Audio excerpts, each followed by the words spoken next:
Hey guys, Mona and I are sitting here talking as if we had time, and I just happened to look up and notice that it is 6:04, so we're about 4 minutes late, and I do want to apologize for being late. Right now, I'm just gonna put on my TikTok because I promised my niece that I would be doing that. Go live. All right, so hello to Facebook and to YouTube, and now also to TikTok as we just get ready to talk for about what, an hour and a half? About an hour and a half too.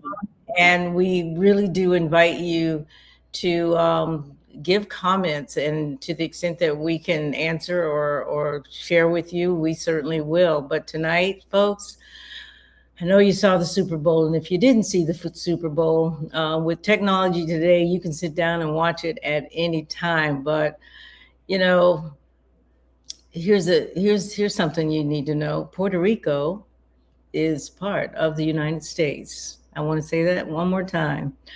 Puerto Rico is part of the United States, and that's really not up for debate.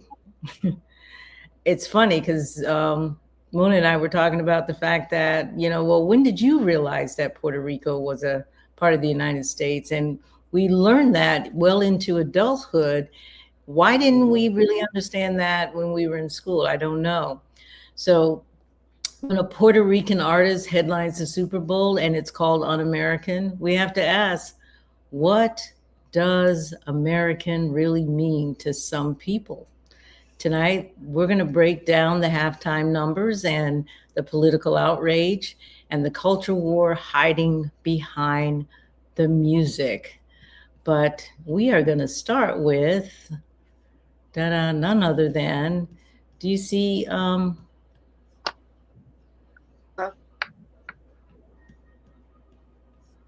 That's me not doing something that Yeah, that's me not doing something that I was supposed to do, y'all. So here we go.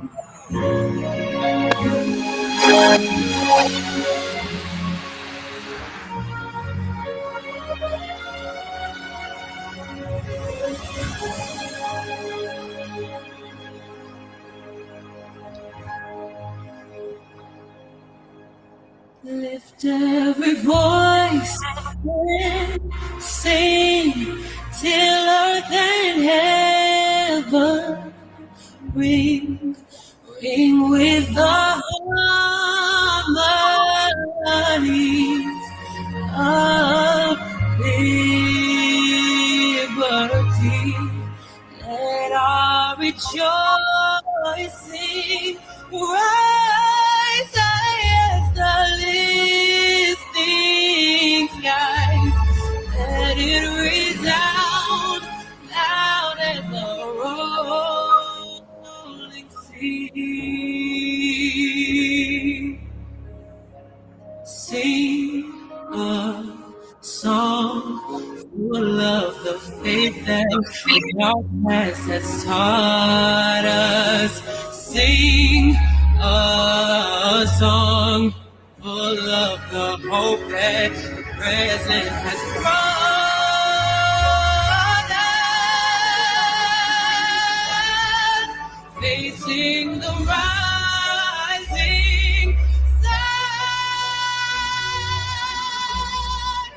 of a new day begun. Let us march on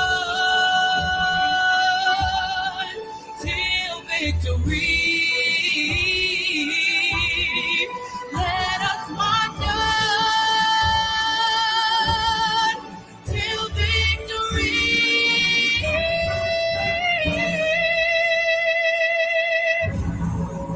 is won.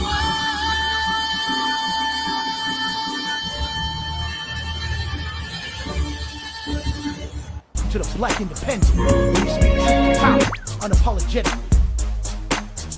For too long, the black vote has been treated like a given, but we're not property, we're not pawns. We are the descendants of those who built this nation. And now we're demanding tangibles, not tokenism, because the era of blind loyalty is over. This is the Black Independent. Let's get to work. Let's get to work. Oh, I've lost Mona. So sometimes that happens. And I'm just going to have to laugh at that one a little bit. I hope I didn't knock her out. But so tonight, we're going to talk a lot about the Super Bowl and actually the Super Bowl halftime, as we know that it was New England and New England Patriots and the Seattle Seahawks. Most people don't even know who was playing, and the Seattle Seahawks spanked their butts. It was such a good game. Now, I didn't watch the whole game, and mainly I tend to do highlights more so than anything else. But it's kind of interesting that that was a game, and we our side won. I chose the Seattle Seahawks, but the Super Bowl halftime is the talk. Just like last year, the Super Bowl halftime becomes the talk of the week.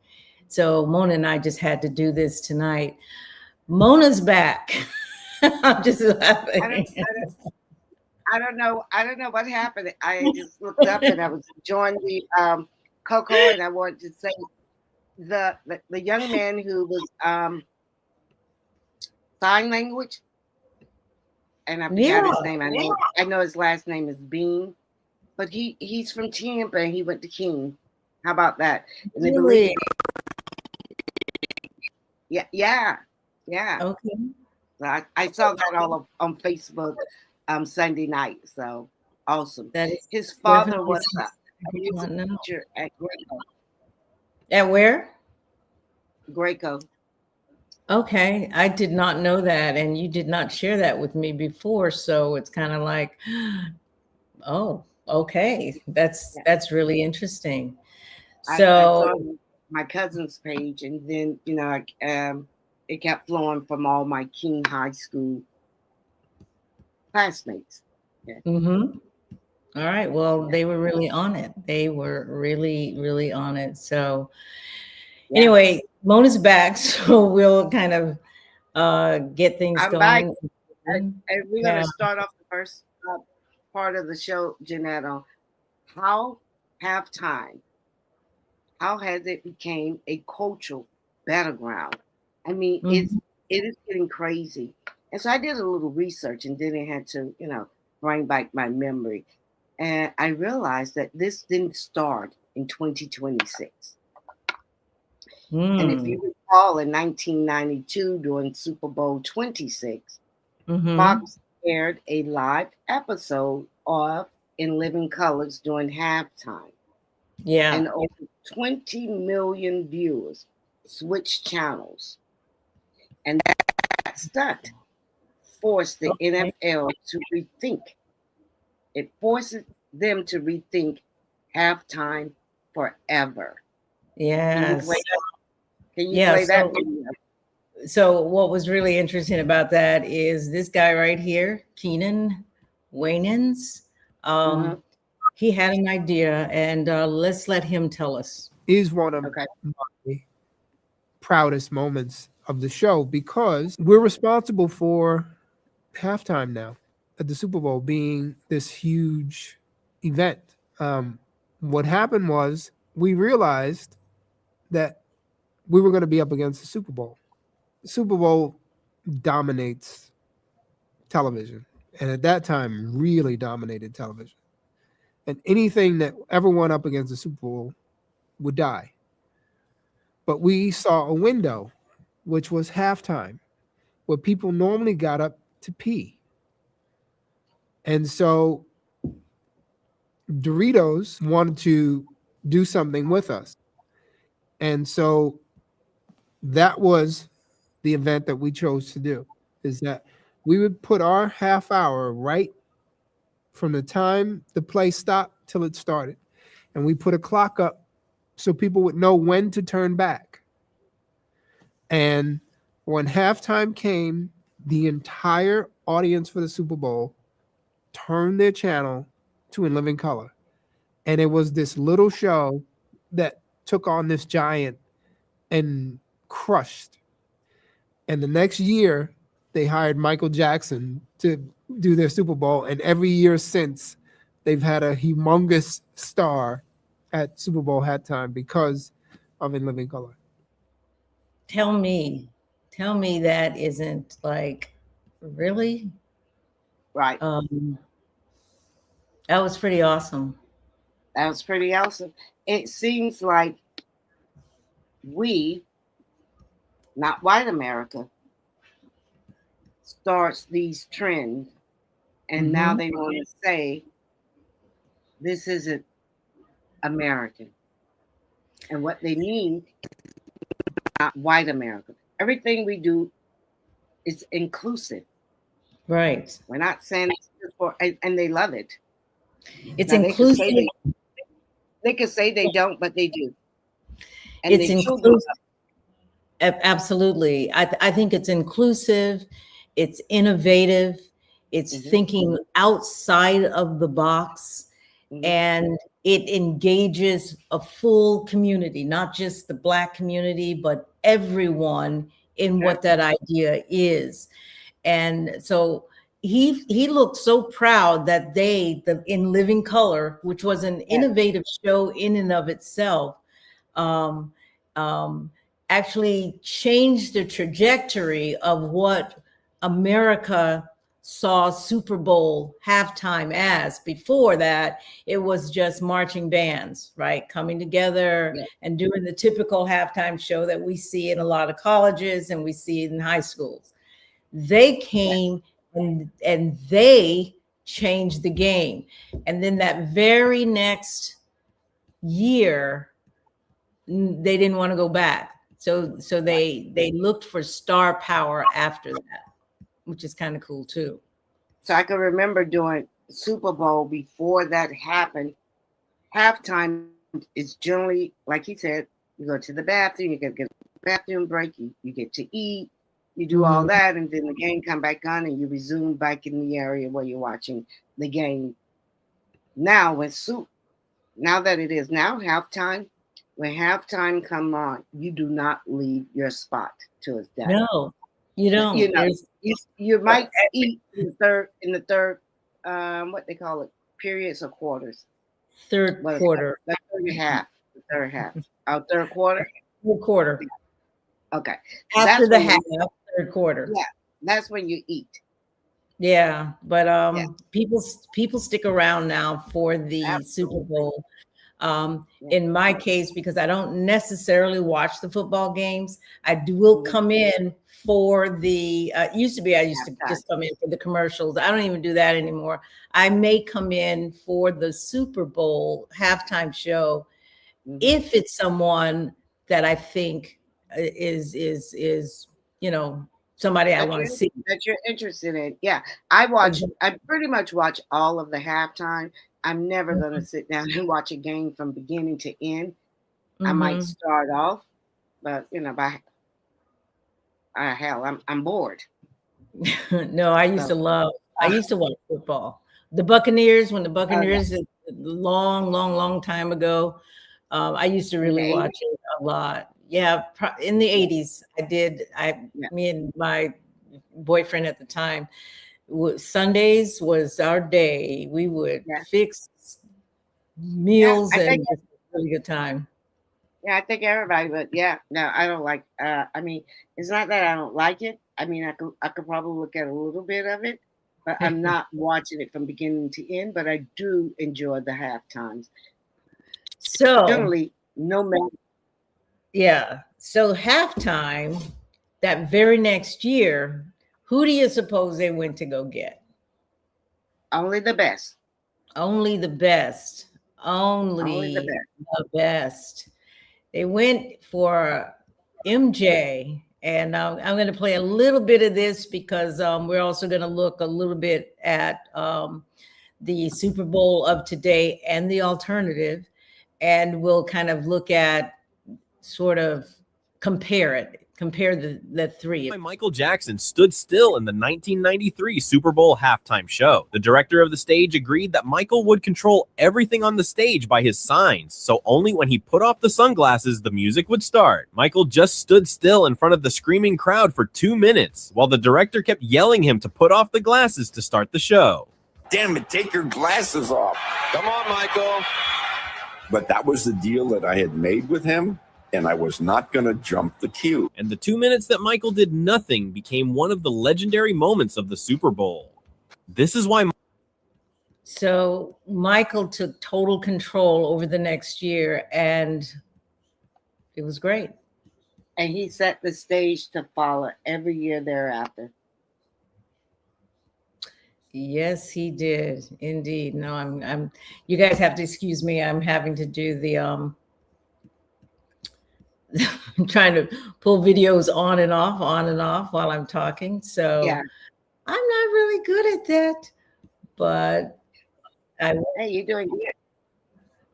Huh? You're doing well. So you know that's halftime became, I believe that's when the halftime became a cultural event. Yeah, it did. He set the tone, and everybody tried to, and I would say most people did a fantastic job. I can remember when Janet Jackson did hers. That was my favorite artist back then. I used to think I looked like Janet. I used to dress like Janet. I love Janet. And and Prince. I love when Prince did his. Whitney Houston, Jennifer Lopez, all of these. I think I've liked them all. Yeah. I just saw a history of all of the halftime shows, and they were rating each one. Kendrick Lamar. Now, you have to admit, Kendrick Lamar. Yeah. But here's the thing. I didn't know about Kendrick Lamar until the halftime Super Bowl halftime. I had not heard of Kendrick Lamar. And then I watched it that night and said, oh, I got to find out more about who he is. And of course I did. And he had gotten Grammys and everything, and I never heard of him. Right. Same thing with Bad Bunny, although I heard about Bad Bunny before the Super Bowl because the right politically just got all bent out of shape because he was chosen. So that kind of forced me now I got to figure out who Bad Bunny is. And I will say Bad Bunny, like Kendrick Lamar, did not disappoint and really understood the moment that we're in. They understood the assignment, and both attacked the assignment with everything they had, and it was beautiful. And I think it was necessary, again, for the times that we're in. Yeah. So same here. I hadn't heard of Bad Bunny. Probably not the younger crowd, but my daughter had. And she's like, oh, Mom, he's the most famous. He's really this, blah, blah, blah. It's going to be very, very good. Even like Kendrick Lamar, I heard Kendrick Lamar lyrics one day in my house. And and I really was listening to the song. Yeah. And I know at that time, she probably was only listening to the beat. And we had a discussion about the song, and because I really like what he was saying, I said, do you really understand what he's saying? Do you know what he is saying? And it was Triple X, and that's probably the only song I know that I like. Anytime I get in anybody's car who has the that on their timeline, it's not on mine, I say, play that for me. The kids, right? Yeah. So yes, I was quite familiar with him. Got introduced to him probably 2014, 2015. So when he came to the Super Bowl, yeah, it was impressive. Yeah, very, very impressive. But you know, if we think about with Keenan Wayans, they at that time were doing counter programming. So the Sure. Super Bowl had its show, and they decided on some other channel, we're going to counter program, and it worked. Yeah, Well, because the only difference between Turning Point USA, what they did was a huge success. right. Yeah. Theirs was a huge success. Counter programming, it's not new, folks. So when Turning Point had this idea, and it wasn't new because we had already come up with that, Right. they decided that they were going to counter program Bad Bunny. But what's new about it is whereas we were doing it for different reasons in terms of how do we make this half hour more exciting, where people Right. chose not to go to the restroom and whatever else, they Turning Point USA weaponized it and made it a political issue, right? And not even political. I think they did it out of hate. All right. There's so much the hate in politics right now. I don't know the Wayans difference.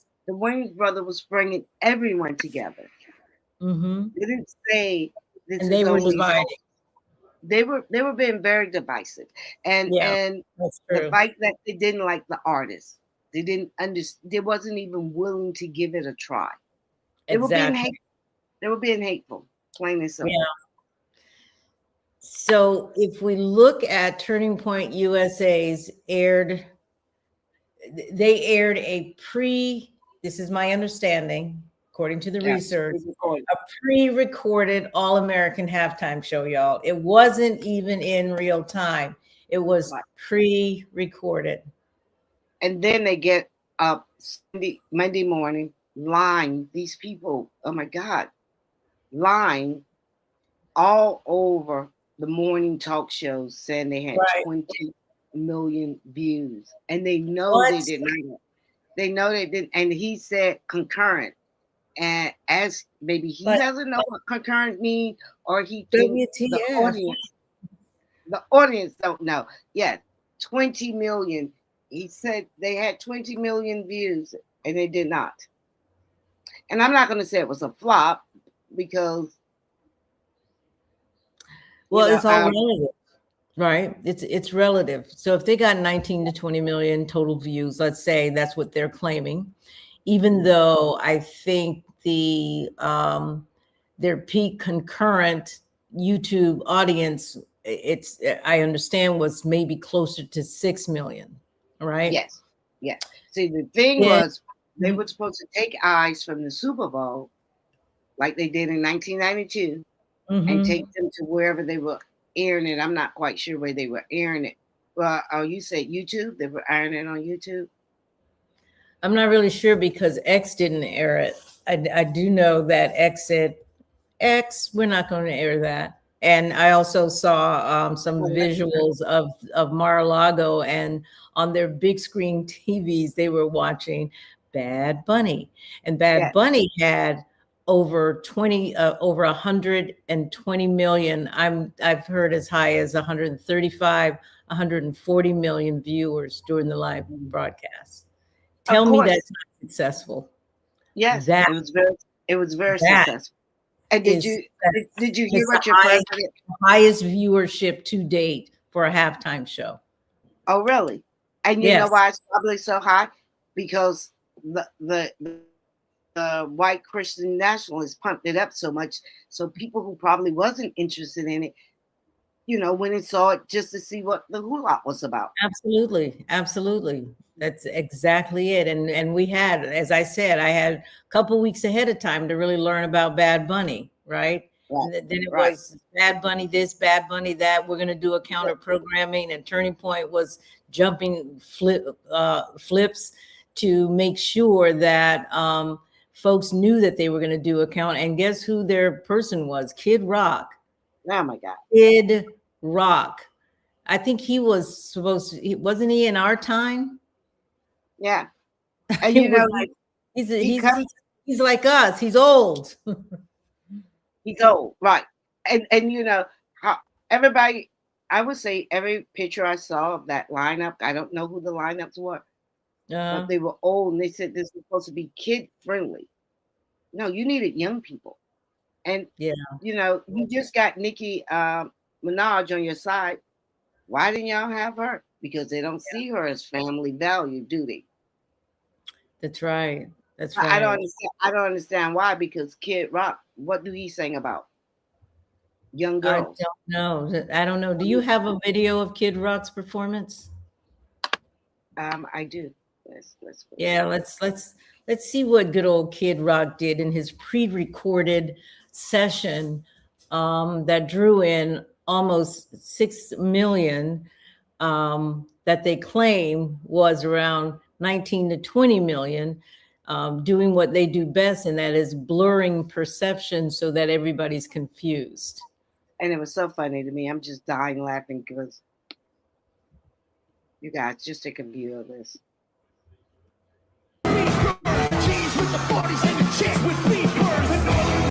Died for all our sins, hanging from the cross. You can give your life to Jesus, and He'll give you a second chance till you can't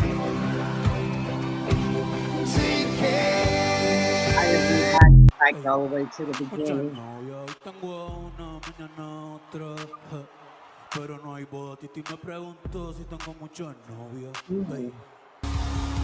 Compare the two. Ladies and gentlemen, welcome to the All-American Halftime Show. Let's get to it. This is Real American. This is Real American. Okay, can you hear that? Can you hear it?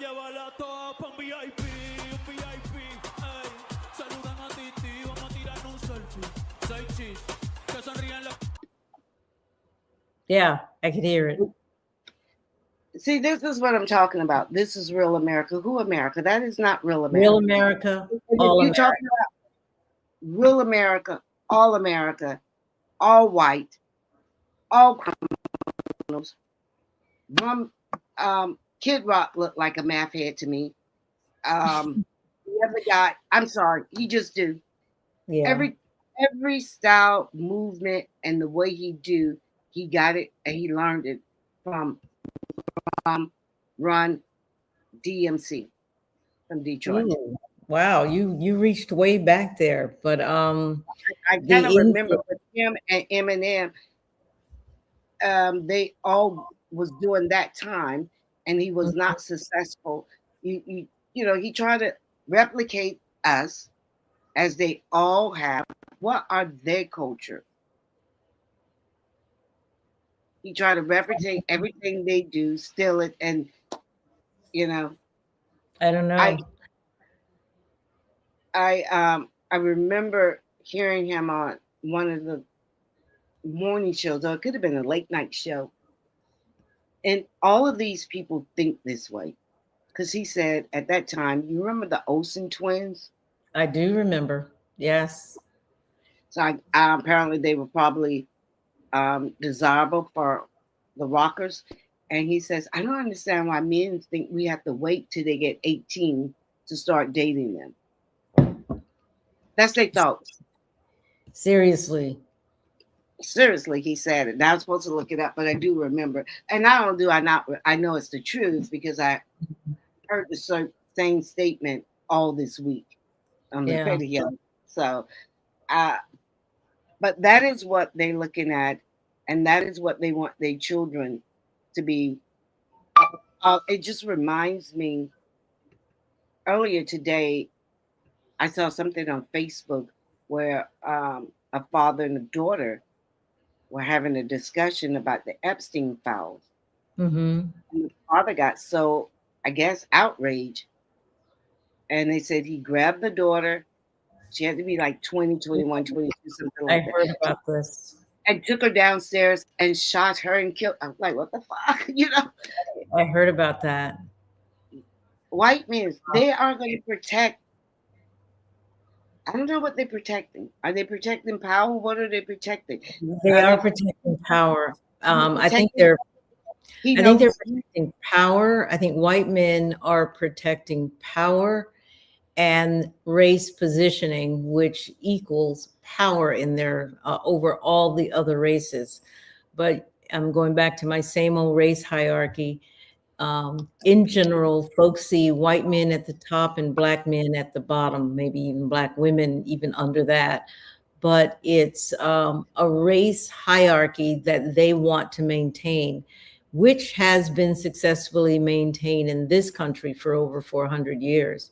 And it's about to change, and they don't like that. So, yes, it is that important to them. So even with that, they don't care about white men raping the young girls, their daughters. They don't care.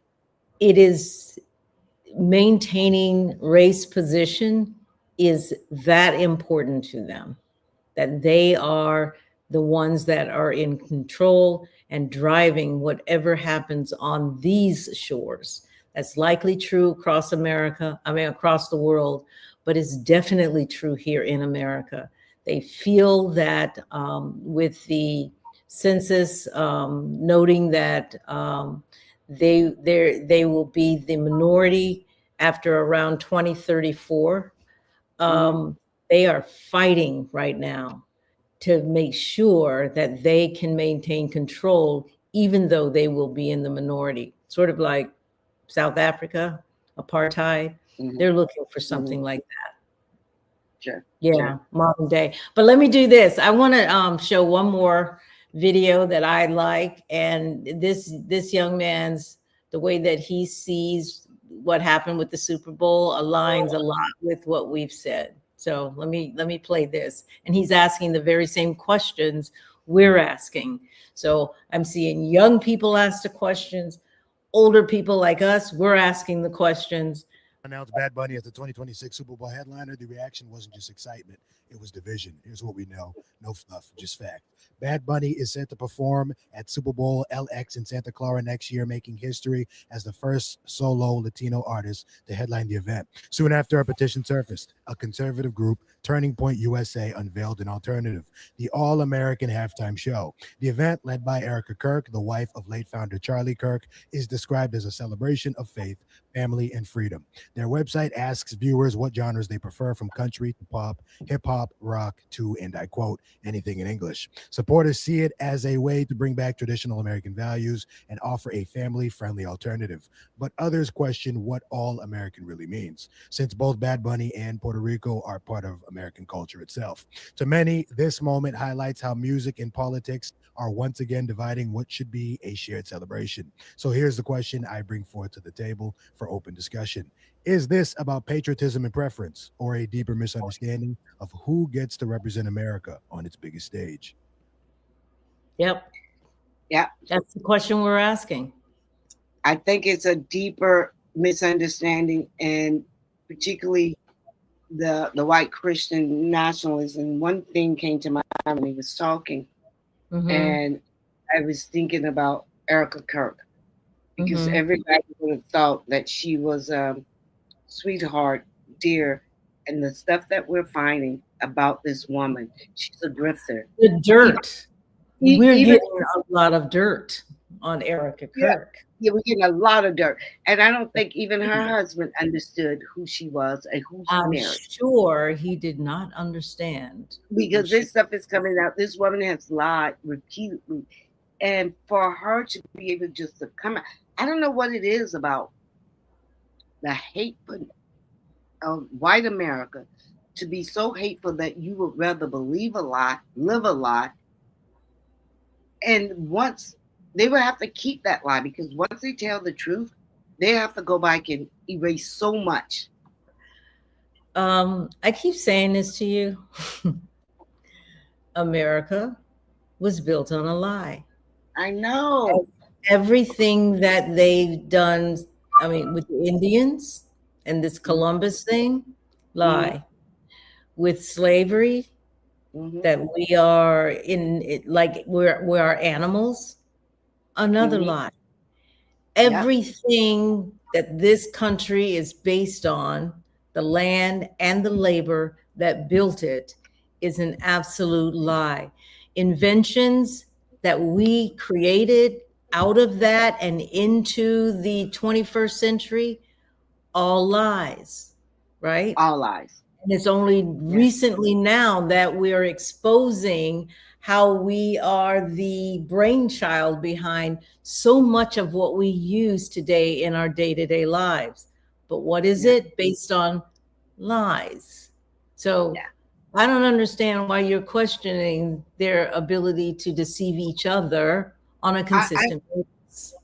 I'm just saying, I don't know, 2026, that, you know, these, I don't want to say fake ass Christians sit up here and I don't know I don't want to say if it's so much them than us to allow them to dictate anything about morals to Black people. See, I can't take any of that from them. They can't tell me anything because they'll say, oh, you guys have no more. No, MF, you guys got none. We have plenty. And we understand what we have and who we are. But we let these people tell us. But white people have always been the standard bearer on everything. On education, they were supposed to be the smart ones. On beauty, they were supposed to be the beauty ideal. On morality, they were supposed to be the good, pure, good, everything white. You know, remember not Martin Luther King.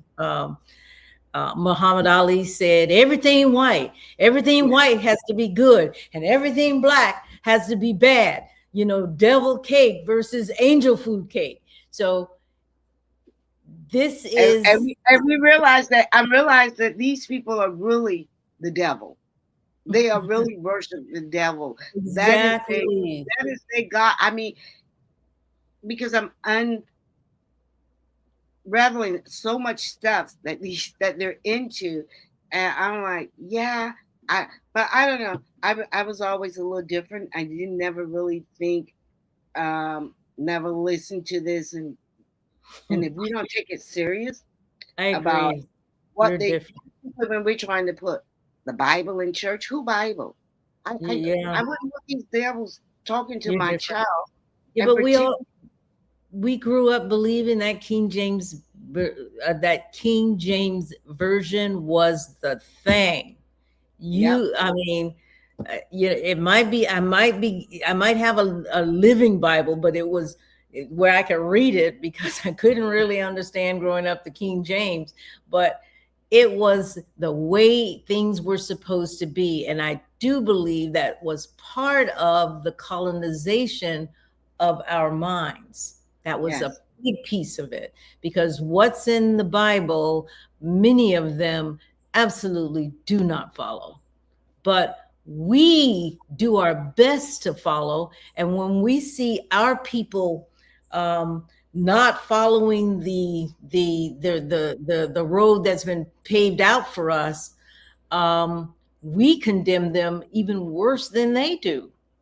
I know, and we're getting off track, but I'm gonna say this. Now, get us back on track, because I can go. I could go too, but I'm going to just say this, because what you just said, they wrote the freaking damn Bible and they can't even abide by it. Now they wrote the Bible, and we know it's they picked and showed. We know it's a made up story, but they made the goddamn story. So you have to ask yourself, did they make it for us? Because I don't see them doing what's in the Bible. Right. That's all I'm saying. Well, okay. Get us back on track. We'll get us back on track. So I heard earlier this week, so today is Wednesday, so it had to be Monday. Mm-hmm. I'm listening to Urban View, and this representative, Andy Olaleese. How are you pronouncing his name? Ogles. Mm-hmm. Called for a congressional inquiry into the halftime performance. That makes no sense. And he's labeling it inappropriate. He said the halftime performance was inappropriate. And I said, these MF is losing their minds because what was inappropriate about it? I didn't see it in actual time, so I had to look at it later.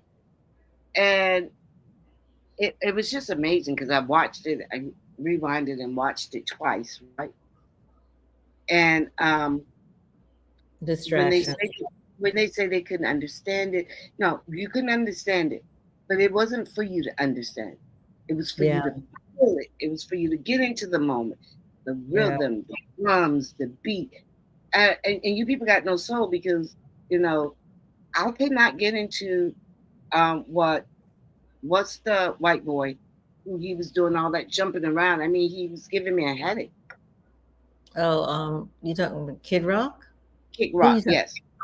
Okay. Yeah, we'll get into that. So I could probably understand it, but I'm going to a country concert on Friday. I'm going to be able to get into that a little. I know I will. Who are you going to see? I don't know. Candy got some tickets. Okay, I'd be curious who you're going to go see. That's all. I think somebody named Randy. I'm not sure. Okay, I don't really know country folks. Yeah. So I have a few females that you like. Huh? I have females that I liked. There were country sort of pop. They sort of bordered country pop, and there are country songs that I like. But I can't say that I was really one that followed country music in such a way, which, by the way, and I know this is off track, country music is ours too. So thank you. Yeah. Black folks are the original country music folks. So let's get back to this guy because he wants to do these people. We got to just get them out of office because I'm saying to myself, now he wants to do an inquiry about the inappropriate, and I didn't see anything inappropriate, but they kept saying that Bad Bunny was grabbing his crowd, and Kid Rock, he was grabbing his too, but he doesn't have much to grab, so you probably didn't notice. I don't know. I just said that to be funny. But they ain't got nothing to say about these Epstein files. Right, because again, this is a distraction. That's all it is to get us to. Okay. I'm just gonna have to get that about the kid.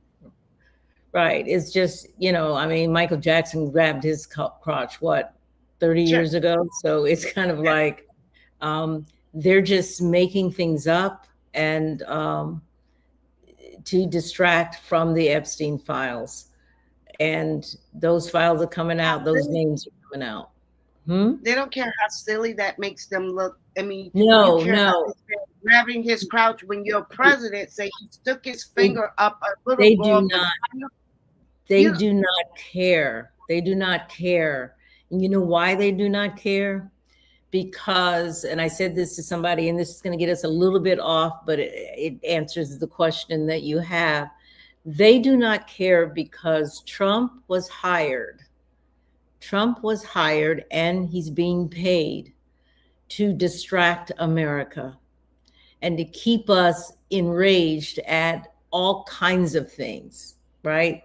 And while he's distracting America and seeming to open the pathway to recreating America in a very fascist way, there are worker bees behind him that are assigned to do the tearing down and the putting things in place. Congress, because they have Congress, the House and the Senate, their assignment is to allow him to do it. And so, which means don't pass anything, don't do anything, don't get in Trump's way. Because behind the scenes, while we are pointing at all of these things, right, they are changing America as we know it. That is what is happening right now. And that is true, but they're also pulling back the mask that a lot of us probably didn't see, didn't know, and now that we're seeing it. So they're doing two things at one time. And I don't know how they're going to repair that because we're the laughing stock. They don't have to repair it. They don't have to. We're the laughing stock around the world. That's true, but they don't care because they have. People used to respect America, and now nobody. Like I said, after what Trump did to President Obama, I'm no longer, which I didn't really care one way or the other. Part of the distraction. If I'm somewhere, I'm not standing for the American flag. If I'm at city council, F you. I'm not standing for the American flag. Part of the MF could do whatever he wants, and you think I'm going to have some patriotism? I'm going to have all of this? More distraction. It's to keep you emotionally so charged that you don't pay attention to what is really happening behind the scenes. And it is happening right now. It's happening in real time. Yes. They are. They're right now. The issue we keep saying is, okay, everybody, we got to vote in the midterms and blah, blah, blah, blah, blah. They're not, they are going to have the election. Somebody made that. I watched a podcast and it says, don't worry, the elections will occur. The question will be, will they manipulate it in such a way that they cannot lose, the way Putin does, right? Sure. He has the elections, but there's no way anybody can win except Putin. They are also working out how they can strip the rolls, make rules, all kinds of things to get most of us where we cannot vote, including women who might have a birth certificate that has their maiden name and a driver's license that has their married name. The two do not match. Therefore, you cannot vote. And most people don't know that. Wait a minute. So say that again, because don't your birth certificate generally lines up with, your birth certificate. What? Well, my birth certificate lines up with my driver's license and my passport. But you're going to have two proofs of identification, certain identifications that much match up. I think if you have a passport, you will be fine. But if you need a birth certificate and a driver's license, the two have to match. Well, that's only going to work. If you have you said the birth certificate and driver's license. So, I mean, I have all three: birth certificate. I guess they all match, but your birth certificate going to say Celeste Judge. But maybe I updated my birth certificate. I can't recall, but my passport say Celeste Judge Johnson. My driver's license say that as well. All right. I think the passport is your ticket, really, but there's going to be a lot of folks it kicks out of the system, is all I'm saying, because not everybody has a passport. Okay, right. Let me ask you this, since we're there, and it's getting off track a little because it's making me mad with the Democratic Party. Do you believe, to keep yelling voter suppression, do you believe when you go to vote, everyone should have a photo ID? Now, I'm going to tell you right now, I believe everyone should have a photo ID. Not a driver's license, just a state photo ID. Every adult should have a state, because you can't buy anything. You can't go anywhere. How do you cash your checks? How do you get a bank account? How do you do anything without a photo ID? See, this is not a fight I want to have in the Democratic Party. How do I vote by mail if I need the photo ID? How do I vote by mail? Right. Yeah, right. But you still need a photo ID. Every American should have a photo ID. And how does that work if you just request? I'm saying when you go into the polling place, they're saying that they're trying to suppress people because you have to have a photo ID. I get that, but if I vote by mail and I don't have to have a photo ID or show one, what are we talking about here? Right, because if you ain't got a photo ID, then just vote by mail. Just request it. So I'm like, they are trying to also figure out how to screw up the vote by mail as well. But I'm just saying, tell me, to make it make sense. Do I have to It doesn't make sense, is all I'm saying, because I'm just saying that Democrats should not be. My signatures have to match, and that's the deal. Yes. I'm saying the Democrats should not be using this as a talking point right now. And if it's a problem, let's stop it. Let's say everybody could go get a goddamn ID and the Democrats pay for it. How much do a state ID cost? It can't cost no more than $30, $40, right? Yeah, I'm just trying to figure out, so are they going to shut down vote by mail? If that is the case, what you just said. But they would love to. Do they? But then they would have to if I have to present a photo ID. That's all. Yeah. They would have to if I have to present a photo ID. That's pretty much what that says. So it doesn't make sense if you're also going to be doing vote by mail. And I haven't heard anybody say we're shutting that down. They're making it more difficult, but I know that I feel it about my form, my signature, I know needs to match what's on file. I'm good to go. And you know, we sometimes need to go in and update our signature because I don't sign papers like I did when I first started. Your signature card for your voting, it do need to be updated because we're going to get there and they're going to say, oh, the signature doesn't match. We can't give them any excuses to say. Yeah. If you change your signature, but my signature is the same way since I was a baby. Really? Yeah. I don't know, but I did update mine a couple of years ago. So yeah. I'm often doing it, but then, you know, I take my ID with me. Yeah. Yeah. I updated only because I changed from Democrat to independent. So they have my signature. Yeah. So yeah, they do. But you know, I think you make a really good point that they're focused on something that, like the Super Bowl, doing some kind of congressional hearing on the Super Bowl, when there are much bigger pressing issues right now that we should be paying attention to. Like if protecting children is the priority, then that priority's got to be consistent. Let's protect children. Why don't we have a hearing on protecting children, the Epstein children, the 1,200 young ladies that are claiming or stating that they have been raped. So I think those people are disposable.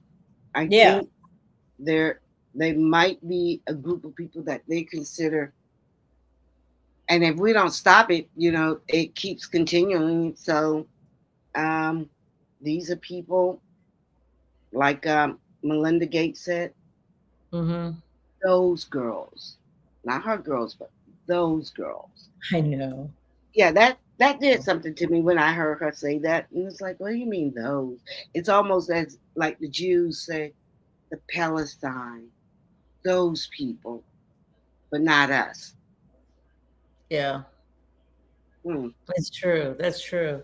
But again, I just think everything that the Republicans are doing, and I mean everything that they are doing, is a way to keep us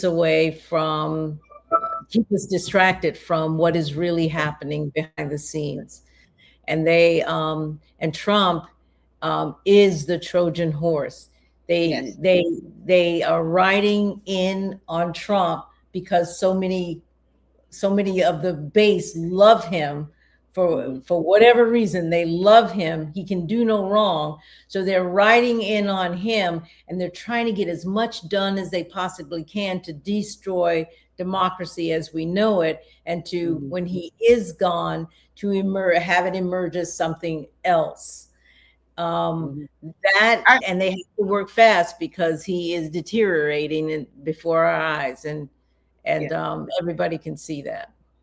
I believe that. I believe they tell him to go out, start these little fires while they're in the background. The people who really orchestrating all of this, they're in the background doing what they need to do. Exactly. Even after he just came off a couple of days. That was Friday when he put the picture out about President Obama, and then Sunday he said that halftime show was so terrible, un-American, the worst he ever seen. I was like, dude, you freaking lying. Yeah. But I think he's trying to get some points with the nationalist Christian right. That's right. And plus to keep up more, confusion. That's correct. All of that is very true. He's very, very good at finding those hot button cultural issues that gets his base ginned up and keeps them close to him, right? Mm-hmm. Keeps them loyal. And he's actually being paid to do that by the oligarchs, the tech bros, what have you, and the Heritage Foundation, so that they can work their magic in the background. And the more he does it, the better. And at some point, the agreement, I think, is he will step aside, get impeached, or Article 25, or however they move him out of the way. And by then, it may be too late for anything the people can do, because they're working steadily in the background. The midterms, I don't know what's going to become of that. The best I can say to us is get everybody that you know out to vote. And then we have to see what happens, because I absolutely do not know what they're doing in the background that is going to have the impact where it will be potentially too late for us to actually do anything. And again, tell me what we're voting for. What are we voting for? You tell me. That's a good question. We're voting for democracy, but not democracy as it was. It's kind of democracy. Explain what is democracy and how that works. Dang, I'm just messing with you. I'm just really want to get off track. It was like, I'm just messing because we know we don't have a democracy. Well, we're learning we don't have a democracy now. The Democratic Party said that we got to save democracy, but we don't have a goddamn democracy. We're not saving democracy. Mm-hmm. Oh, you know what? And this is off track. Burkina Faso is talking about getting rid of democracy altogether. Absolutely. And the way that he is shifting and moving that country away from colonization, that could not happen under a democratic regime, if you will. It has to be someone who's authoritarian, but the authoritarian needs to be good, can't be bad, right? Because they may want to reintegrate and put democracy in later, but for right now, that doesn't work for them. So it is not democratic rule in Burkina Faso at this point. I think America really has to rethink democracy, is what I'm saying, because we can't go back to what it was. It never worked for Black people, but strangely enough, it never worked for the working class white people either. They just didn't know it. They didn't know that they were being used and kept in their predicament, and they were being used to keep us at the bottom. So maybe they're learning that now, but democracy, we really do have to decide what that actually means going forward if we're able to prevail in November. Do you think America could have the type of democracy that this country, meaning the melting pot of all Americans? I don't believe a melting pot is the way to go. I don't believe a melting pot is a way to go. And this has been certainly under of debate as to whether or not we're a melting pot or we are this salad bowl. And I think that, like what we saw in the halftime show, the last two halftime shows, Super Bowl halftime shows, an embrace of one's culture is what this country needs to see more of, instead of being a melting pot that where we're all just melded together under one way of being, which is what white assimilation is. We need to be able to hold on to our cultures, but all work under this umbrella of American, which has many different flavors. You know, basically, okay. So correct, because that's what I was saying when I was saying melting pot, being inclusive.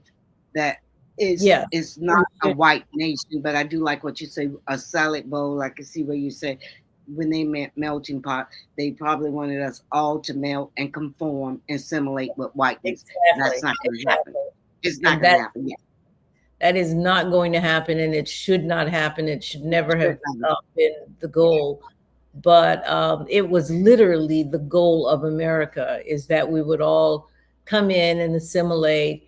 And even though they hated the Jewish and hated the Irish and hated the Italians for a time, when they needed more white people, as we said in a previous show, they decided, okay, you could be white, right? And that's what they're going to do, or they're trying to do with white Hispanics.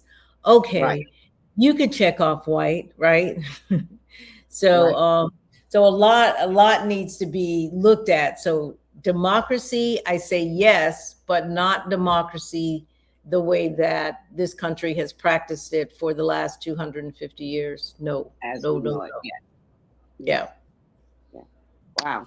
It is amazing that all of this and every little thing seemed to keep pushing us further and further apart, right? Anything that comes up week after week, every week is something.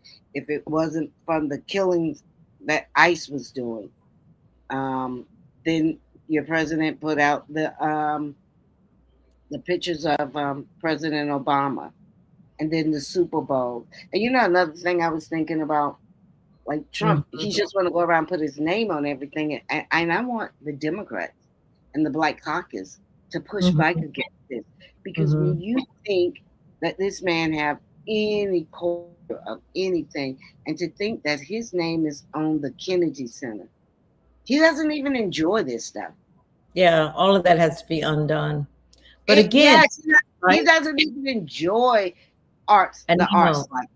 But he's I'm a lover of the arts, and I mean, like, I couldn't understand how anybody, you could have been blind, you didn't have to see it, but if you saw that visual, and you felt the music, you felt the vibes, you felt the drums, it is no way you couldn't have came out of that and say, you know, I go to the opera and I come back and damn, that was good, but we didn't understand a darn thing, but it was good. You go to the symphony, same thing. Same thing. And all of a sudden now white folks have a problem. Now white folks losing their mind. And I know most of those people have been to Puerto Rico. You danced to their music. You didn't understand it. Come on. But like I say, it's just it's just hatred. It is just hatred. But again, Trump is driving all of that hatred, and he's driving it because they paid him to drive this hatred, and they paid him to keep us caught up in the cultural wars.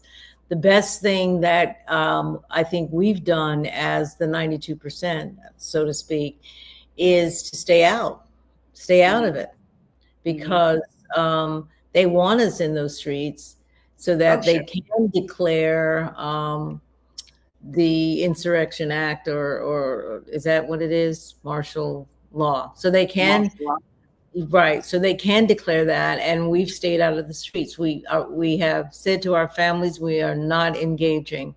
And I think a lot of wonderful things happen as a result of it. White people can see themselves. They can see themselves as a culture that really is they're the one that is causing a lot of the problems we have here in the United States. And the most glaring one is how the top is raping girls for decades, right? In conjunction with other countries like Israel and folks in England and folks all over in the Arabs. They're all involved in this cabal of sorts where they are controlling America. Having Kamala as president would have really messed all of that up for them. They could not have that. And so we all have to sit, and I think we have to sit a little longer till the majority of the people realize that, okay, only the 10% is benefiting from all of this. We're losing. Until they realize they're losing. Because they're losing their, and not only that, they're losing their minds, their children are losing, they can't find jobs, they can't afford homes. They are freaking losing. Yeah. Mm-hmm. And it's and the elites right now, as they are remaking America in their image, I will put it that way, they know that it's wreaking havoc on the everyday citizens. But as long as they have that base in a trance with Trump, and Trump is saying, yeah, everything is great. The inflation is great. The home ownership is rising. As long as he's able to keep saying that which is not happening, and they believe it, or they're saying, you know what, I'm just going to wait it out. Ask the farmers. That's the craziest thing I've ever seen. Well, we're just going to wait to see what happens, because they said it's coming. Well, you're losing your farms. Right? So as long as they can keep a certain percentage in trance, which is what is happening there, they will continue doing the work in the background. And all Trump wants is, I want to walk away with billions. I want to walk away with real estate around the world. And I want to walk away where I don't have to go to prison. If you can promise me that, I will do my part. I'll give you anything. You can't be mad with him. I mean, if you're going to sell your soul, you might as well sell your soul for something you can sleep with. And I want my name on just about everything. Now he wants his names on some airports in Texas. Correct. But even if he doesn't really want his name on the airports, let's just say that he doesn't. It is enough to make everybody freaking mad that the fact that he is even asking.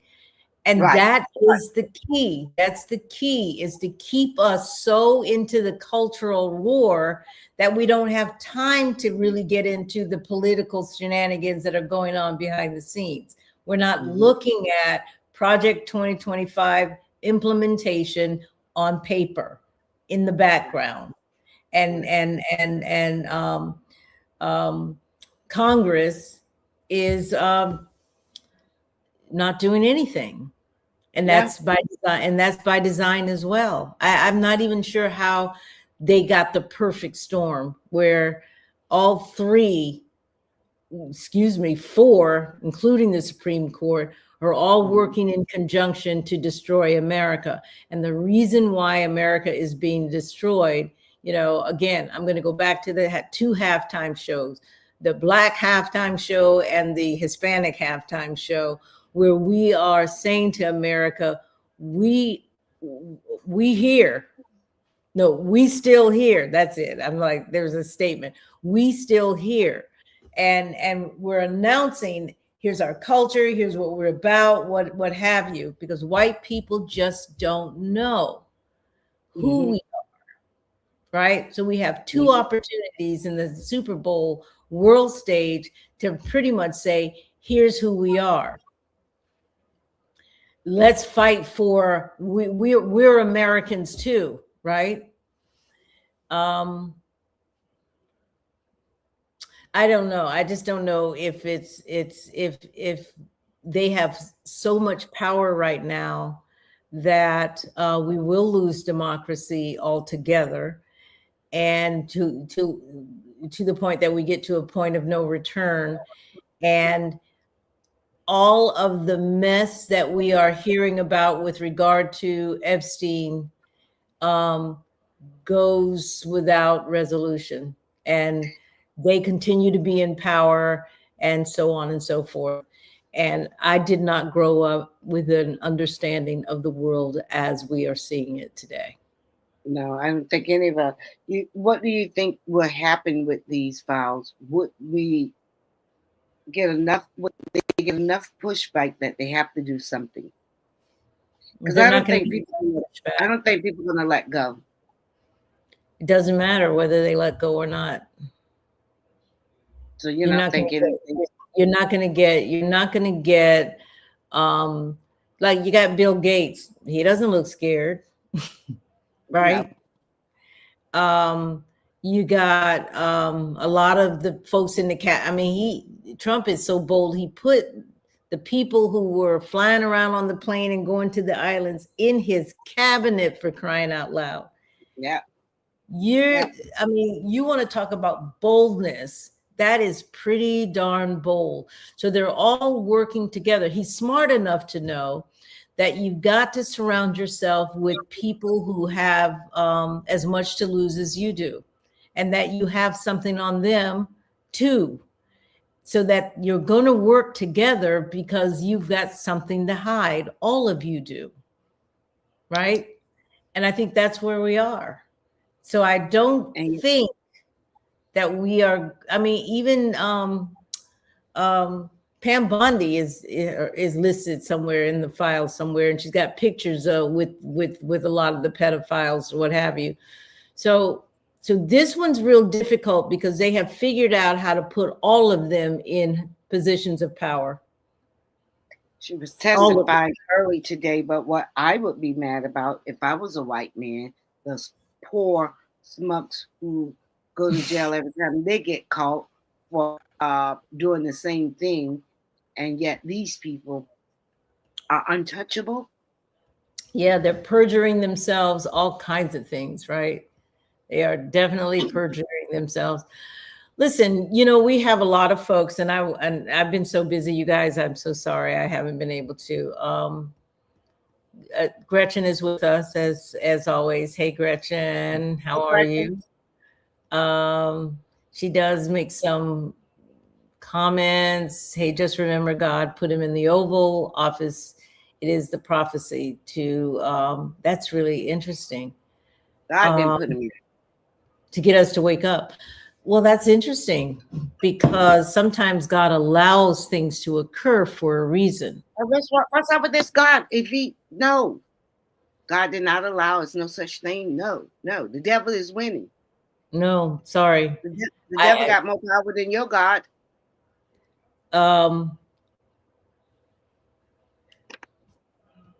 Gretchen, I get what you're saying.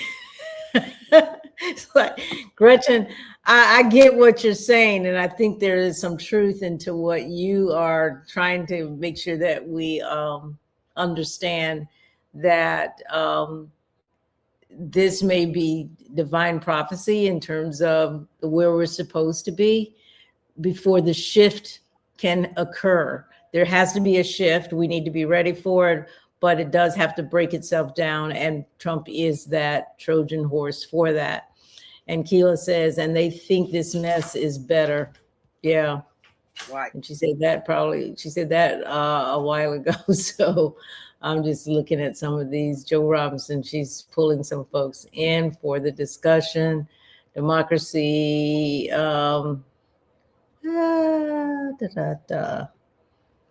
Democracy be dismantled.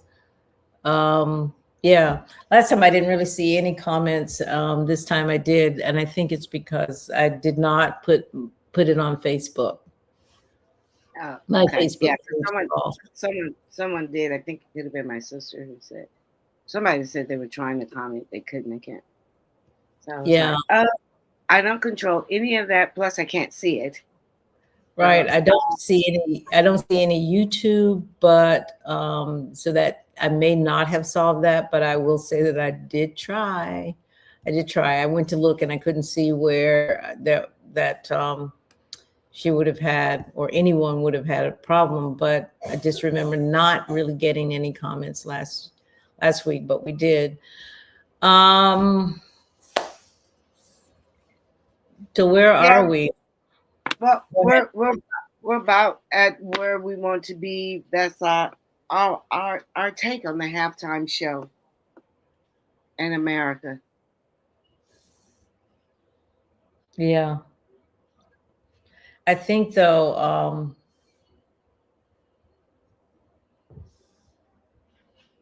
I think I want to talk about, and I should have got the little short on what is her name? White commentator, used to be with Fox, Megan Kelly. Yeah, when Megan, she went off on a rant, right, about the halftime show. And she really? pretty much said, oh my God, it was really bad. She was on Pierce Morgan and she went off in such a way that it was embarrassing. He's such an undercover racist. I can't look at Pierce Morgan because he is such a, he called himself, I don't know if he's independent, but Democrat, but he want to call himself a Democrat. He's not Democrat. There's no way. He's an independent. I have no idea. He's a Brit. I know he's not. He is a Brit, but I know. But he is such a racist. Oh, God. Yeah. I I'll probably turn my TV up. He's horrible. Horrible. Yes, and he gets deep under my skin. Yeah, he does. But you know what? I'm gonna try and give you Megan Kelly before we get into the next segment. This is unbelievable. Share screen. I didn't pull her in. Give me 1 second to choose one. Okay. All right. Y'all, I am driving. I'm like one of those student drivers. When I'm behind a student driver, I'm like, what's hard? They have patience. Slow down. Which is a quintessential American event. Football, that kind of football, is ours. They call it American football. And the halftime show and everything around it needs to stay quintessentially American. Not Spanish, not Muslim, not anything other than good old-fashioned American apple pie. There should be a meatloaf, maybe some fried chicken, and an English-speaking performer. That's what the Super Bowl should be. To keep the Super Bowl, which is a quintessential American event. Okay. Well, goddamn, she did throw you. She said maybe some fried chicken, so she's throwing you a bone. And see, this is what I don't know what that was. I don't know what that was. And fried chicken, of course. She's throwing you a bone. The black people, when she said the fried chicken, she said apple pie. She should have left it there. And then she said, "Well, we have to accept these black people." This is what my take, because she said maybe. I haven't heard it. But see, that's what I'm talking about.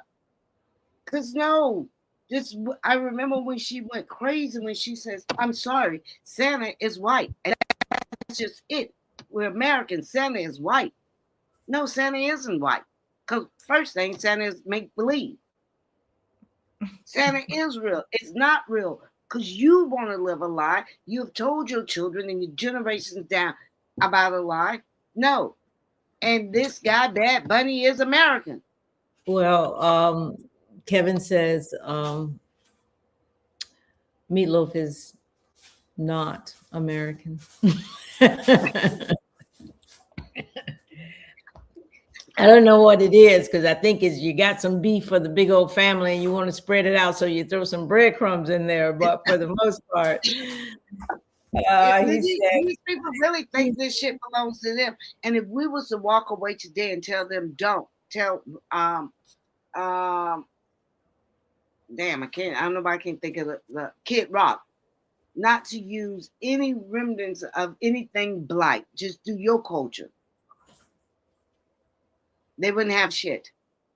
Well, that's true across the board for white folks. If you decide that you don't want to have anything to do with black or brown, then you are, excuse me, shit out of luck, because of the fact that we have influenced so much of everyday life for not just people in this country, but around the world.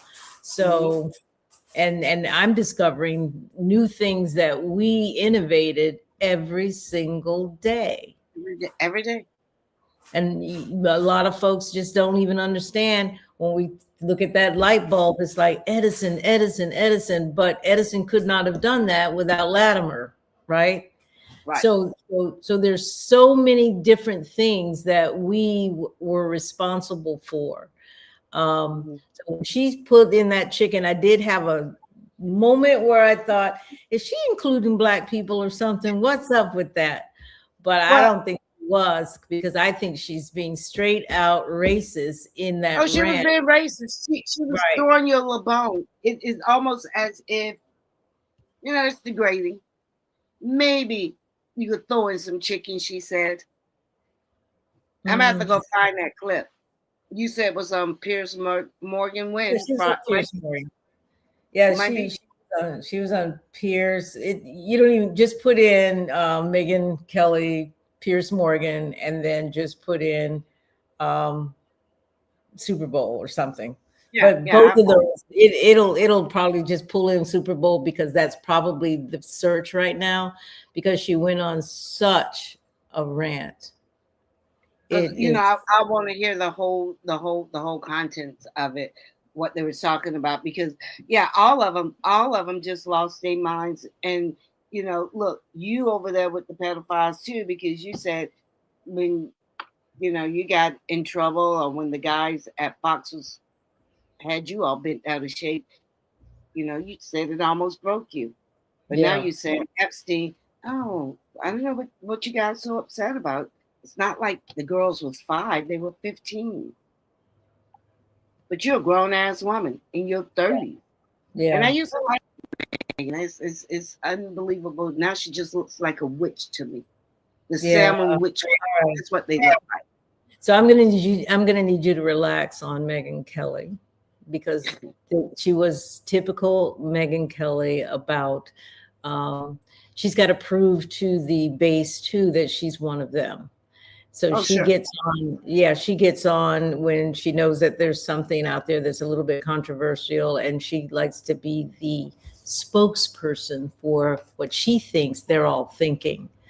She sold her soul, because you remember when Trump told her, I told her she looked, and that like blood was coming from her eyes and nose, something, and she got so, and now she's kissing his ass.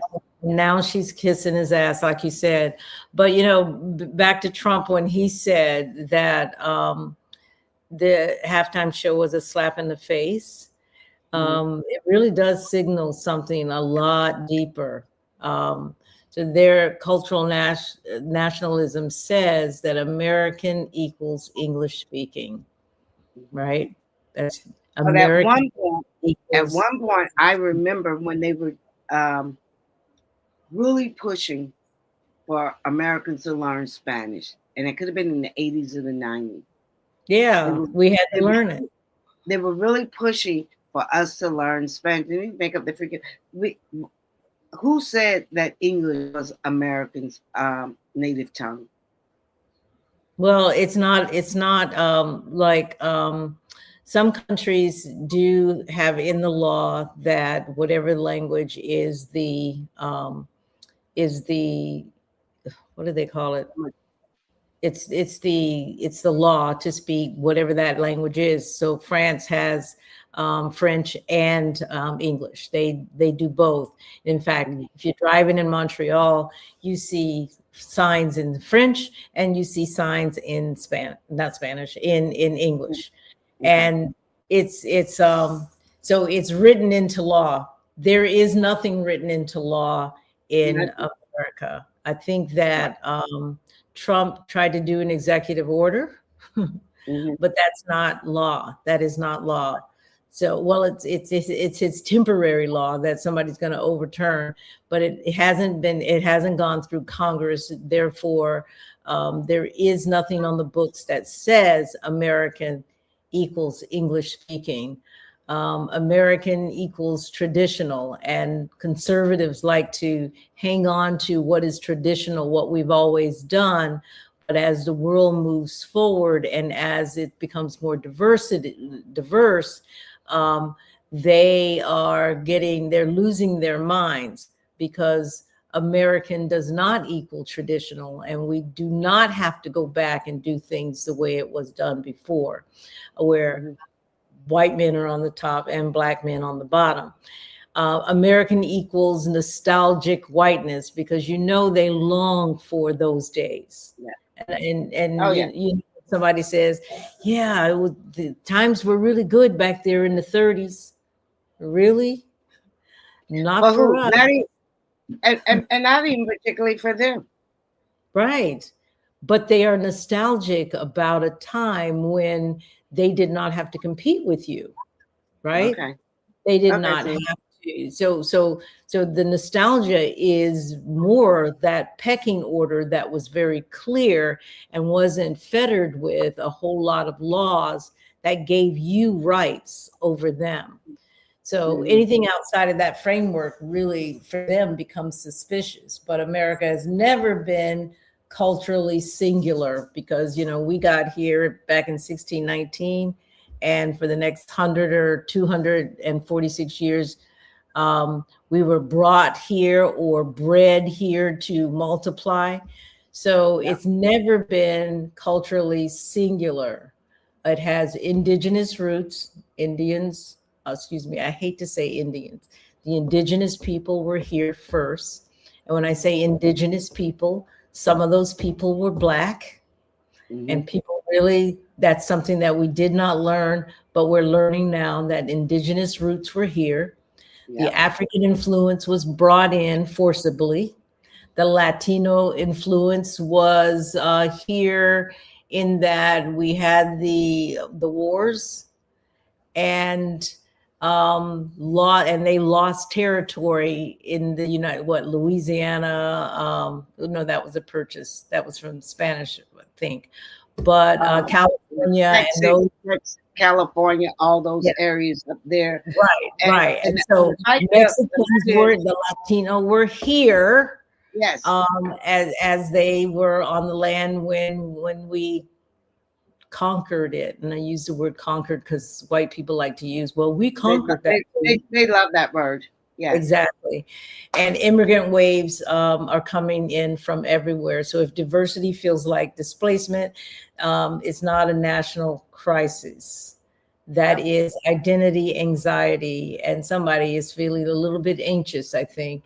And they have a lot of it. Right. So grievance politics thrives on that anxiety. And I think we just need to I don't say we need to be understanding, but we need to know where it's coming from and what we're dealing with. So instead of unifying, it pretty much amplifies the resentment that they have. And they have a lot of resentment. Well, when you said that, you could see it coming out of her. You could, and another thing, I don't like all that, she wore pieces. I don't like all that long hair. She used to look so chic when she wore a nice short cut.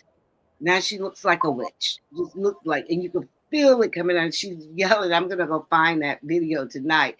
So she was amplifying resentment. You can see the veins here coming out. No. That is the strangest things. Leaders need to expand the definition. You don't need to shrink it. You don't need to shrink what. And when we say they want the traditions to come back, or they want to go back, no, we have to identify what was wrong, which we know is wrong. They're going to accept it, change it, and move forward. We're simply not going to go back. I don't know why they would want to continue to fight, because I know, don't everybody want to live in peace? I want to live in peace. They want to live in peace without you. But that's not going to happen. Then they're going to have to go to Mars, or they're going to have to go find some part of the earth where nobody is, and they could start that part. But or they could create a military. They could call it ICE, and they could start pulling your asses off the street and sending you to countries that jail countries that have jails that you don't want to be in. They could do all of those things. They can, but hopefully we're woke enough, because we're not fully woke. We woke enough that that would not happen. Yeah, well, we'll have to see.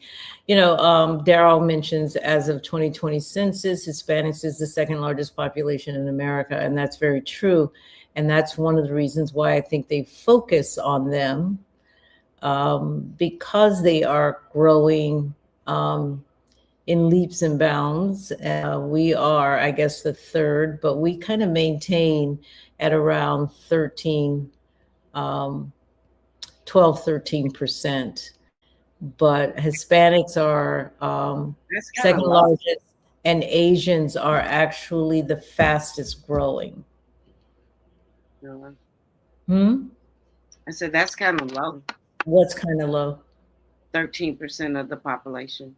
Yeah, which is around 44 million. 10 million of that 44 million are immigrants, and 33 million are what are we? ADOS. Yeah. And I know we keep making, but let's stay with where we are. But ADOS, as I look at the Super Bowl halftime show, and Bad Bunny makes a point of pointing out the Americans, which go beyond the United States of America. It includes Ecuador and Cuba and all these other places, right? There are all in Canada. They're all part of the Americas. So we're all Americans. And I was like, yeah, I had a professor that said ADOS is probably not a really good term, because Americans are well beyond these borders. You might want to call yourself something other than ADOS. And I was like, okay, really? Well, but that made sense to me. And I thought about that when I was watching the show. Interesting. That's true. That's true. To Kevin, Hispanics is a group of many different ethnic groups. But you know what, Kevin, I agree with you. And I love the way that they have been able to maintain their differences under the Hispanic umbrella. I think Asians have also been able to do that. They are all, Chinese, Filipinos, Taiwanese, and so on and so forth. We have not been able to do that. We fall under what white men have created, called Black. And then when we all become Black, we lose those differences that are under that moniker of Blackness, and so we all assimilate into Blackness, supposedly. And as they assimilate into whiteness, I just think we should look at that. And I know I do have people that disagree with me on, yes, we can all be under Black social construct, but we still need to be able to make sure that our ethnicities are first and foremost. So desegregate those groups. Yeah, I think that then ADOS will still be the largest minority group. I agree with that. Largest minority group, if we are looking at different ethnicities, I think you might be right on that one. Yeah, disaggregate, I think. Good points. Hispanic wasn't even a word until the 60s. Yeah, again, another made up. I mean, white men are really good at categorizing us and taking us away from our ethnicities so that we will choose to assimilate into these two categories of Black and white. Think about that. So I'm kind of learning as we go, or you're forcing me to really think through these categories. I've had an issue with the census for a very long time. I think the census as it is today, and it has undergone many iterations over over the decades, centuries actually, to accommodate, I think, whiteness more so than anything else. So good point on Hispanic really wasn't a thing until the 60s. So and we have to realize, as they need to realize, anytime the white man is trying to give you something or name something or put you in a group, it's never for your goodness. It's for theirs. It's for theirs. And I remember either last year or year before, you remember the term Latinx? Mm-hmm. And they pushed back and they said, no, what is that? We don't want that. We're not going to use that. They rejected that. And I wish blacks could, and I think it was Jesse Jackson that came up with African Americans and decided that we were not going to be Negroes anymore. Yes. Negroes. I don't hear anybody ever say Negro except you. That's because I don't want to say the other word, so I have to say Negro, and I'm really upset, you know. So I will say, that Negro, that means, you know, it's probably a house, you know, one that we should, you know. Sorry, but yeah, it's like now that we're talking about it, it's like you're the only person I know that says Negro, house Negroes, but yeah, we have to change that though and disaggregate the data. I agree with you 100%. Not everybody agrees with that because they think it weakens us as a group, but Hispanics are pretty much together. And even under that, you have the Cubans who tend to be Republican and everybody else. But we know that. So we need to be able to understand that we can still be together and still recognize that we have ethnic differences because and I think they're not crazy. Most of them are not crazy about our food. And some of us are not crazy about their food, but there are differences and it's okay to recognize that. But some people are very afraid to do that.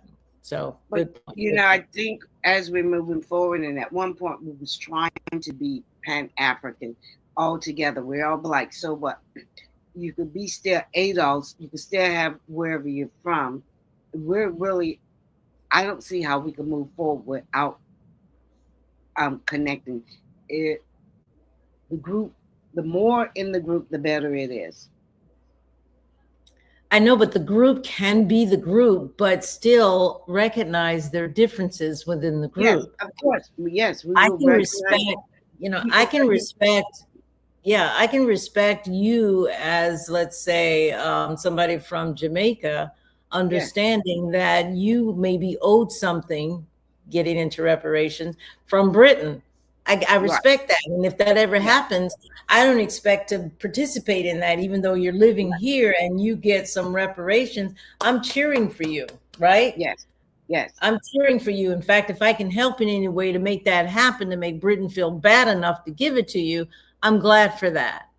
Sure. And I think that we have to figure out how we know that we have different experiences, and that if the fight is for repair in a Pan-African sense, that there are different ways that the repair has to occur based on and that understanding will have to solely be on them, because that's just logic. You know, ADOS, we're Pan-Africans, but we're ADOS. And that is a Pacific lineage, and they know that. Now, we're not saying that. We know the slaves was dropped off all over the Caribbean, but you have to fight that fight there. Right. And that's okay. And it's okay. We're still cousins. Yeah, and if I lived there in Jamaica and all of a sudden everybody in Jamaica get these great big old checks or whatever the deal is, and I'm not getting it, I understand that. I get it. Yeah. Right? Your ancestors didn't go through what they went through. Correct. I understand what it's for, and I totally get that. And even if I were living there for the last 10 years, I still don't expect anything. Sure. Right? So every generation. I think that's what American descendants of slaves in the U.S. expect. But I caution us on the American terminology, given the Super Bowl and the lessons we learned from the Super Bowl halftime show, in terms of we're all Americans over here on this on this continent. Just think about that in terms of how you can better delineate one from the other. And we can't be African American because you can't be continent. I think we can, though. I think we can. You can be European American. You can be whatever. Now, I think we can. I prefer the term, Daryl, African American over Black American or any other term. And the reason that I prefer it, and I have given this thought even for a census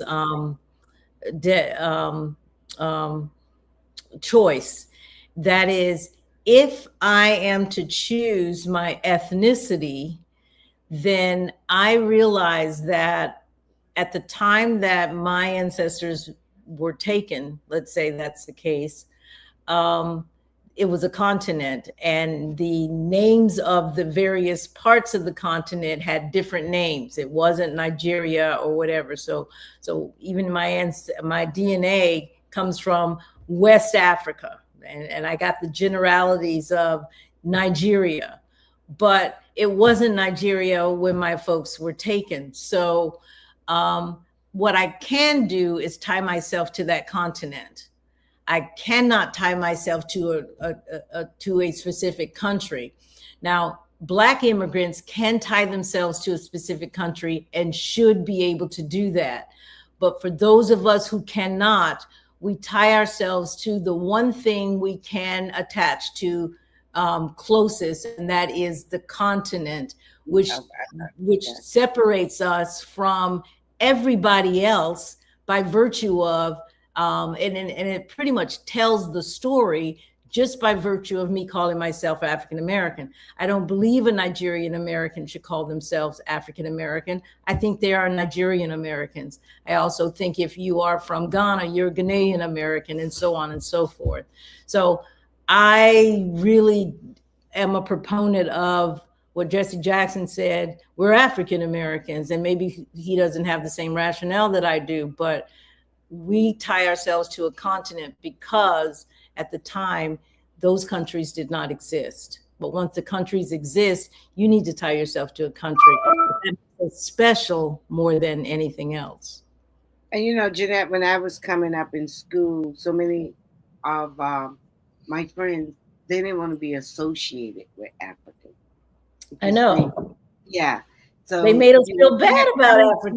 Right, I watched Tarzan. They had framed it so bad, you know, and I was like, and I remember my brother saying, "Yes, we're African Americans," and so go Joe. Yeah, we just accepted and everything, but my girlfriends and just people, you know, because we didn't know back then Africa was, you know, like, you know, a shit country, we thought. That the president said, you know, all thought that, and didn't really understand the greatness over there. So now that is changing, and certainly I think all of us, for the most part, say that with pride. We're African Americans because that's what we are. I think that is really what we should call ourselves, and that is for those who cannot tie to a country. You're going to have to tie it to the continent, and that's okay because there's a very specific story with that name. And European Americans, they don't really call themselves European Americans. They call themselves Irish, British, whatever else, right? In terms of their descendants. We're the only ones who can actually do that, be a continent, as Daryl indicated.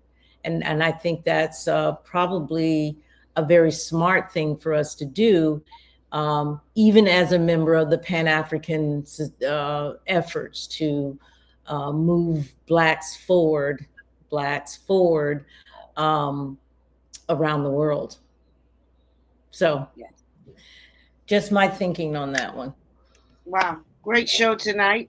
A fun show tonight. I think so. Oh, yeah. And anytime we're talking about some cultural happening, I'm excited about the halftime shows and the messaging that the artists are using their artistry to tell the stories that need to be told. Absolutely. They're not being quiet, and they're being very, very bold. So much so that President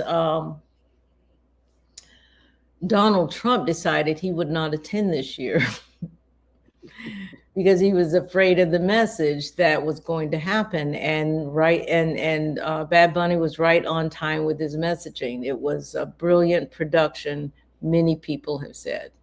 The cornfields, those were people. Yes. Brilliance. Yes. I didn't mean cornfields. I didn't mean cornfields. I meant the sugarcane. Sugar canes. Yeah. Everything told a story. The light poles, the where he went to the little I think it's like a little restaurant, Bodega. That lady's from New York. Yes. Everything told a story. Yep. And I think that's what bothered them, because they have no story that they are willing to tell that would be acceptable to the masses of people, or that they're proud of. What can they tell?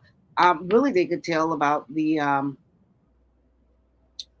what was that, the fight they had, the Civil War? Yeah. What story are they going to tell? What story can they tell that they're happy about, they're proud about? That they're happy about or proud about? I don't know. That's why they're always so angry and they're always fighting. But they're not. They want to keep that. They want to erase that. So what can they talk about that they could showcase? The things that they showcase, Mona, is pretty much Columbus sailed America, and then they like to talk about the Boston Tea Party, and then they like to talk about July 4th, the flag, and whatever, I guess is the creation of the country. And there's stories all around them that's laced with lies, actually. They like to talk about the Constitution. They like to talk about the Constitution and the writing, and there's stories around that where they're lying or they're not really telling the truth about the struggle of even why we were 3/5 human considered, and maybe the struggle that they had or didn't have. They don't want to talk about the fact that so many of the founding fathers had slaves themselves, how they raped, all of those stories. So they don't really have stories, is all I'm saying. Sleeping with the producing babies, people. They don't really have stories. They have the Epstein file. But if you think about it, they don't really have stories. And we got 2 Super Bowl halftimes back to back where we told the stories, and the stories were told in joy. But think about when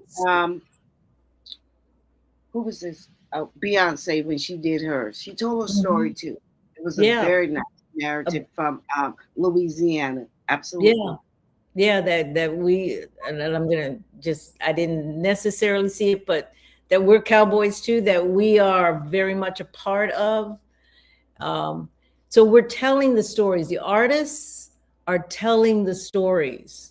Yes. And I think that people are more apt to hear it because we are not in those streets, and we are not creating opportunities for them to twist our stories going forward. And I think this is a great opportunity. That's why, again, I'm glad that we do this show, but I'm also glad that to see more and more podcasts, or even our friends that are telling the more local stories and telling things the way we see them, and making sure that others are aware. because if we're not informed, we're gonna lose. We're gonna lose, and I do not want to lose. So I don't have anything else because I'm going to try not to get me beyond 7 more minutes. I'm going to close it out with the halftime show was never the real issue. It never is. The real issue, in my opinion, is control. Who gets to define America? Who gets to decide what's appropriate? Who gets to claim patriotism? And in 1992, America changed the channel. In 2026, some people are trying to change the narrative. But we saw over 120 million viewers made their choice. Yep. And I believe that's what Monday morning was all about, because they couldn't believe it. They thought they could throw up Erica Kurt out here and more people was going to change the channel. Didn't happen. We know that America is multi-language, multicultural, contemplating, and it is ever evolving. And you know what? They're going to have to deal with it, not us. They're going to have to make the adjustment. Because America isn't going to be the way it was when they claimed they found it. It is changing. And that's my thoughts tonight.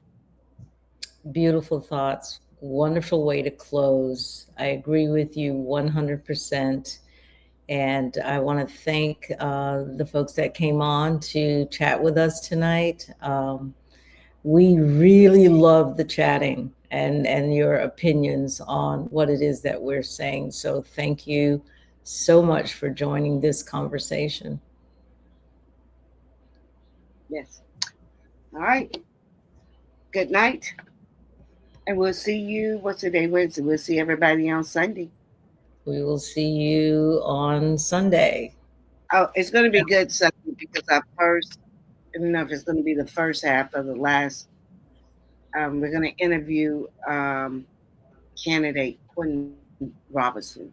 Ooh, our first candidate for the year. We're going to candidate. Yes, so we are going to try to interview as many candidates as we possibly can. So, so you guys tune in on Sunday. Quentin Robinson is running for County Commission District 3. 3. All right. See you on Sunday. Good night.